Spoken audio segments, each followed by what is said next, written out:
ನಿನ್ ಮದ್ವೆ ಯಾವಾಗ್ಲೇ? ಮದ್ವೆನ ಏನೇನೇನು ಮಾತಾಡ್ತಿದ್ರೆ ಮದ್ವೆ ವಿಷಯದ ಬಗ್ಗೆ ಮಾತಾಡ್ತೀಯಾ? ಮದ್ವೆ ನನಗೆಲ್ಲ ಬೇಡಪ್ಪ. ಮದ್ವೆ ವಿಷಯ ಪ್ರಸ್ತಾಪ ಮಾಡಿದ್ರೆ ಮುಖ ಯಾಕೆ ಹಿಂಗ್ ಕೆಡಿಸ್ಕೊಳ್ತೀಯಾ? ಮದ್ವೆ ಅಂದ್ರೆ ನಿನ್ಗೆ ಇಷ್ಟ ಇಲ್ವಾ? ನಿನ್ ಗೊತ್ತಾ ಮದ್ವೆ ಅಂದ್ರೆ ಏನಂತ? ಮದ್ವೆ ಅಂದ್ರೆ ಹೆಣ್ಣಿನ ಜೀವನಕ್ಕೆ ಒಂದು ಬಂಧನ ತಾನೆ, ಯೌವನವನ್ನು ಹಾಳು ಮಾಡುವಂತ ಒಂದು ಕ್ರೀಡೆ, ಮಕ್ಕಳನ್ನ ತಯಾರಿಸುವಂತ ಕಾರ್ಖಾನೆ. ನನ್ಗಂತೂ ಖಂಡಿತವಾಗ್ಲೂ ಹೇಳ್ತೀನಿ ಕಣೆ, ಮದ್ವೆ ಅಂದ್ರೆ ಸ್ವಲ್ಪನೂ ಇಷ್ಟ ಇಲ್ಲ. ರೂಪ, ನೀನ್ ಮಾತು ಕೇಳ್ತಾ ಇದ್ರೆ ನಾನ್ ನಗು ಕೊಡ್ತೇನೆ ಕಣೆ. ಅಲ್ಲ, ಹಿರಿಯರ್ ಮಾತು ನೀನ್ ಕೇಳಿಲ್ವಾ? ಏನಂತ ಅಂತ ಹೇಳಿದ್ರೆ, ಹೆಣ್ಣಿಗೆ ಮದುವೆ ಆದ್ರೇನೆ ಅದಕ್ಕೆ ಒಂದು ಹೊಸ ಅಧ್ಯಾಯ ಸಿಗೋದು, ಅವಳ ಮಕ್ಕಳಿಂದ ಮುಕ್ತಿ ಪಡಿತಾಳೆ. ಈ ಭಾರತ ಸಂಸ್ಕೃತಿಯಲ್ಲಿ ಮದುವೆ ಆಗಿರೋರಿಗೆ ಗೌರವದಿಂದ ಕಾಣ್ತಾರೆ ಕಣೆ, ಇಲ್ಲ ಅಂದ್ರೆ ಮಹಾ ರೋಗಿಗಳಂತೆ ಕಾಣ್ತಾರೆ. ಅಷ್ಟೇ ಅಲ್ಲ, ಅದ್ರ ಜೊತೆಗೆ ಮಾತೆ ಮಾದೇವಿ ಸಾಕ್ ಮಾಡಮ್ಮ ನೀನು ಅಂತ ಮಾತಿದ್ರೆ ಸಾಕು, ಪುರಾಣ ಪ್ರವಚನ ಸ್ಟಾರ್ಟ್ ಮಾಡ್ತೀಯಲ್ಲ, ಈ ನಿನ್ನ ಹೆಗಲ ಕೆಳಗಿನ ನಂಗೆ ಟೈಮ್ ಇಲ್ಲ. ಅಲ್ಲ ಕಡೆ, ಮದ್ವೆ ಅಂದ್ರೆ ಇಷ್ಟ ಇಲ್ಲ ಅಂತ ಹೇಳ್ತೀಯ. ಯಾಕಮ್ಮ ಪ್ರಿಯಕರನ್ನ ಜೊತೆ ಚಕ್ಕಂದ ಆಡ್ತೀಯಾ? ನಾನ್ ಲವ್ ಮಾಡ್ತಾ ಇರೋದು ಮದ್ವೆ ಮಾಡ್ಕೊಂಡು ಮಕ್ಕಳು ಮಾಡೋದಕ್ಕಲ್ವೇ, ಮಜ್ಜಾ ಮಾಡೋದಕ್ಕಾಗಿ. ನೋಡು, ಹರಿಯುವ ನೀರನ್ನ ನೋಡಿ ಕೇವಲ ಕುಡಿಬೇಕು ಅಂತ ಬಯಸ್ಬಾರ್ದು ತಾನೆ.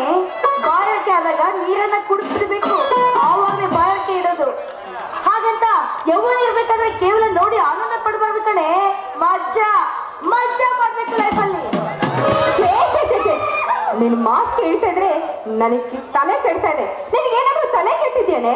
ಗೆಳತಿಯಾಗಿ ಒಂದ್ 4 ಮಾತು ಹೇಳ್ತೀನಿ, ತಿದ್ಕೊಂಡು ನಡೆದ್ರೆ ಸರಿ, ಇಲ್ಲ ಅಂದ್ರೆ ನಿನ್ನ ಬದುಕು ಮಣ್ ತಿನ್ನತ್ತೆ. ಸ್ವಲ್ಪ ಎಚ್ಚರವಾಗಿರು. ಹಲೋ, ಏನೇ ಬಾಟಿ, ಎಚ್ಚರ ಉಪದೇಶದಲ್ಲಿ ನನ್ನನ್ನು ತುಚ್ಛವಾಗಿ ಕಾಣ್ತಾ ಇದೆಯಲ್ಲ, ಮತ್ತೆ ನೀನಿನ ಸೋದರ ಮಾವನನ್ನ ಪ್ರೀತಿ ಮಾಡ್ತಾ ಇದೆಯಲ್ಲ, ಅದು ಅಪರಾಧ ಅಲ್ವೇನು?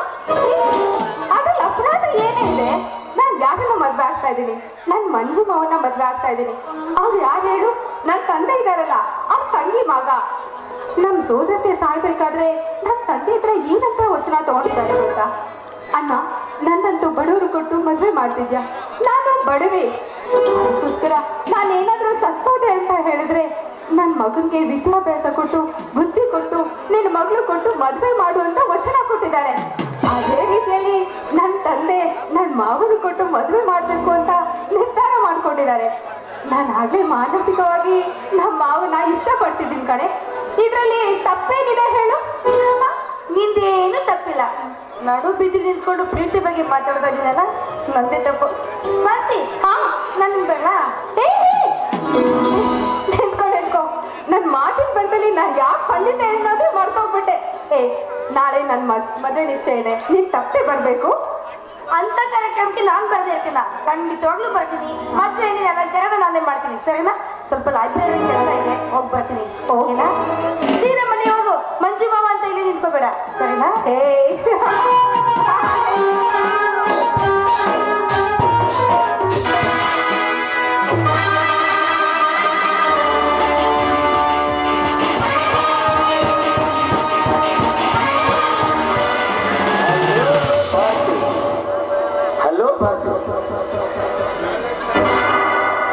ಹಲೋ, ಏನು ಬಾಕಿ ಅಪರೂಪವಾಗಿ ಒಂಟೆಯಾಗಿ ರಸ್ತೆ ಮೇಲೆ ಹೊರಟಿರಲ್ಲ, ಎಲ್ಲಿಗೆ ಹೊರಟಿರ್ವಿ? ಓಹೋ, ಅದ ನನಗೆ ನಾಳೆ ಮದುವೆ ನಿಶ್ಚಯ ಆಗಿದೆ, ಅದಕ್ಕೆ ರೂಪನ ಕರೆಯೋಣ ಅಂತ ಬಂದೆ. ಸರಿಯಾದ ಸಮಯಕ್ಕೆ ನೀವೇ ಬಂದಿದ್ದೀರಾ. ನಾಳೆ ತಪ್ಪದೆ ನೀವು ಬರ್ಬೇಕು. ಮಲ್ಲಿಗೆ ಹೂವಿನ ಸ್ವಾಗತಕ್ಕೆ ಕಾದು ಕುಳಿತಿದ್ದೆ. ಇಂಥ ಸಂತೋಷದ ಸ್ವಾಗತವನ್ನು ಕಳೆದುಕೊಳ್ಳುವಷ್ಟು ಮೂರ್ಖ ನಾನಲ್ಲ. ಖಂಡಿತವಾಗಿಯೂ ಬಂದೇ ಬರುತ್ತೇನೆ ನಿಮ್ಮ ಈ ಸಂತಸ ಸಡಗರಕ್ಕೆ.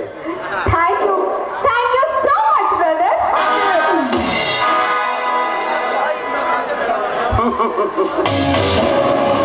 ನಿನ್ನ ಬಾಯಿಂದ ಬರುವ ಈ ಪ್ರಧಾನಿ ಎಂಬ ವಾಕ್ಯ ನನಗೆ ಶೋಭೆ ತರಲಾರದು. ನಿಜ ಭಾರತಿ, ಈ ಕರ್ಮೇಂದ್ರ ಕಥೆಯಲ್ಲಿ ನಿನಗೆ ಸಿಗುವ ಪಾತ್ರವೇ ಬೇರೆ. ನೀ ನಡೆಸುವ ಅಭಿನಯ ವಿಭಿನ್ನವಾಗಿದೆ. ಅಂದ್ರೆ ನಿಮ್ಮ ದೃಷ್ಟಿಯಲ್ಲಿ ನಾನೇ ಹೇಳುತ್ತೇನೆ, ಅದಕ್ಕೆ ಅವಕಾಶ ಕೊಡ್ತೀರಾ? ಹೇಳಿ, ಯಾಕೆ ಸಂಕೋಚವೇ? ಸಂಕೋಚ ಎಂಬ ಮಾತಿಗೆ ನನ್ನ ಮನದಲ್ಲಿ ಆಸ್ಪದವಿಲ್ಲ. ಮುಚ್ಚಿಟ್ಟ ಮಾತನ್ನು ಬಿಚ್ಚಿ ಹೇಳಬೇಕೆಂಬಾಸೆ. ಆದರೆ ನೀನು ನಿರಾಶೆ ಮಾಡಬಾರದು. ಹಾ, ನೀತಿಯ ಮಾತಾದ್ರೆ ಸ್ವೀಕರಿಸ್ತೀನಿ, ತುಚ್ಛವಾದ ಮಾತಾದ್ರೆ ಧಿಕ್ಕರಿಸ್ತೀನಿ. ಅದೇ ನಿಮ್ಮ ಮನಸ್ಸಿನ ಮಾತು ಅಂತ ಹೇಳಿ. ಭಾರತಿ, ನಾನು ಇಲ್ಲಿವರೆಗೆ ನಿನಗೆ ಎಷ್ಟು ವರ್ಷದಿಂದ ಪರಿಚಯದವನು? ಸುಮಾರು ಒಂದ್ 4-5 ವರ್ಷದಿಂದ ಪರಿಚಯ, ಜೊತೆಗೆ ಕಾಲೇಜಿನ ಸಹಪಾಠಿ. ಹಾಗಾದರೆ ನಾನು ಯಾವ ಭಾವನೆಯಿಂದ ನಿಮ್ಮನ್ನು ಕಾಣುತ್ತಾ ಬಂದಿದ್ದೇನೆ? ನನ್ನನ್ನ ಪ್ರೀತಿ ಗೌರವದಿಂದ ಕಾಣ್ತಾ ಇದ್ದೀರಾ? ಒಂದು ವಯಸ್ಸಿಗೆ ಬಂದ ಹೆಣ್ಣನ್ನು ಒಂದು ವಯಸ್ಸಿಗೆ ಬಂದ ಗಂಡು ತುಂಬಾ ಪ್ರೀತಿ ಗೌರವದಿಂದ ಕಾಣುವ ಕಾರಣದಾರ್ಥ ತಮಗೆ ಗೊತ್ತಾಗಿರ್ಬೇಕಲ್ಲ? ಅಯ್ಯೋ, ಖಂಡಿತವಾದ ಗೊತ್ತಿದೆ. ಪ್ರೀತಿ ಗೌರವದಿಂದ ಕಾಣ್ತಾ ಇದ್ದೀರಾ ಅಂದ್ರೆ ನನ್ನನ್ನ ತಂಗಿಯಾಗಿ ಸ್ವೀಕರಿಸಿದ್ದೀರಾ ಅಂತ ಆಯ್ತು. ಸರಿ ಸರಿ, ನಾನೇನ್ ಬರ್ತೀನಿ ಬ್ರದರ್. ಥ್ಯಾಂಕ್ ಯು, ಬಾಯ್. ನಿಲ್ಲು ಬರ್ತೀನಿ. ಹುಲಿ ಎಂದಾದರೂ ಜಿಂಕೆಯನ್ನು ತನ್ನ ಒಡ ಹುಟ್ಟಿದ ತಂಗಿ ಎಂದು ತಿಳ್ಕೊಳ್ಳಬಹುದೇ? ಮುಂಗೋಸಿ ಎಂದಾದರೂ ಹಾವಿನ ಸ್ನೇಹ ಬಯಸಬಹುದು. ಮಾತಿಗೆ ಮಾತು ಬೆಳೆಸಿ ನನ್ನ ಹೃದಯದೊಳಗಿನ ಕ್ರೋಧಾಗ್ನಿಯ ಜೋಲೆಯನ್ನು ಬಿಡಬೇಡ. ನಾನು ಛಲ ತೊಟ್ಟರೆ ನನ್ನ ಚಕ್ರವ್ಯೂಹದಿಂದ ಪಾರಾಗುವುದು ಬಲು ಕಷ್ಟ. ನಿನ್ನಂತ ಬೆದರಿಕೆನ ಸಾಕಷ್ಟು ಕಂಡಿದ್ದೀನಿ. ಇಂಥದ್ದೇನೋ ಹೊಸಲ್ಲ ನನಗೆ. ನಿಮ್ಮನ್ನೇ ನಂಬಿ ಪ್ರೀತಿ ಗೌರವದಿಂದ ಪ್ರೀತಿಸ್ತಾ ಇದ್ದಾಳಲ್ಲ ರೂಪ, ಅವಳ ಕೋಳಿಗೆ ಮಾಂಗಲ್ಯ ಕಟ್ಟಿ ಮದುವೆ ಆಗು. ಭಾರತಿ, ರೂಪವನ್ನು ಕೋಳಿಗೆ ತಾಳಿ ಕಟ್ಟುವೋಸ್ಕರ ನಾನು ಪ್ರೀತಿ ಮಾಡಿಲ್ಲ. ಮಜಾ ಮಜಾ ಮಜಾ ಮಾಡಿ ಮಧ್ಯದಲ್ಲೇ ಕೈ ಬಿಟ್ಟು ಬಿಡುವೆ. ಇಲ್ಲೇ ತೋರಿಸ್ತಲ್ಲ ನಿನ್ನ ಸ್ವಾರ್ಥದ ಬುದ್ಧಿ ಏನು ಅಂತ. ನನ್ನ ಮನಸಾರ ಪ್ರೀತಿ ಮಾತಾಡೋ ರೂಪಳ ಕೋಳಿಗೆ ಮಾಂಗಲ್ಯ ಕಟ್ಟೋದಕ್ಕೆ ರೆಡಿ ಇಲ್ಲ. ಅಂಥದ್ರಲ್ಲಿ ನಾನು ನಿನ್ನ ವೈರ್ಯ ರೂಪದಲ್ಲಿ ನೋಡ್ತೀನಿ.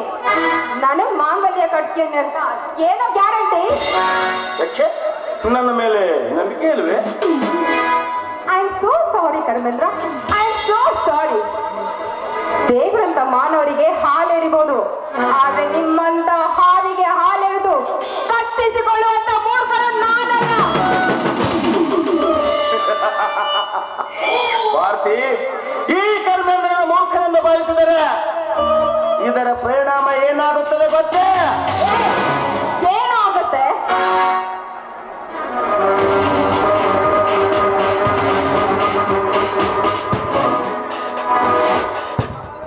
ನಿನ್ನ ಮುದ್ದಾದ ಮುಖದ ಯೌವನದ ಅಂದವನ್ನು ಯಾರೂ ಕಾಣುವಂತೆ ಕದ್ದೊಯ್ದು ನನ್ನ ಕಾಮನದ ಕಾರ್ಯವನ್ನು ಮುಗಿಸಬೇಕಾಗುತ್ತದೆ.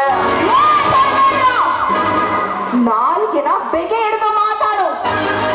ಇನ್ನೊಂದು ಸಲ ನಿನ್ನ ನಾಲಿಗೆಯಿಂದ ಈ ರೀತಿ ಶಬ್ದಗಳೇನಾದ್ರೂ ಬಂದಿದ್ದೆ ಆದ್ರೆ ನನ್ನ ಕೈಯಿಂದನೇ ನಿನ್ನ ನಾಲಿಗೆನ ಕತ್ತರಿಸಬೇಕಾಗುತ್ತೆ.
ಸಾಧ್ಯವೇ ಇಲ್ಲ. ಒಂದು ವೇಳೆ ಬದುಕಿದ್ದೇ ಆದರೆ ಅವಳು ಇಲ್ಲಿ ಜೀವನ ಸಾಗಿಸೋದು ಸಾಧ್ಯವೇ ಇಲ್ಲ.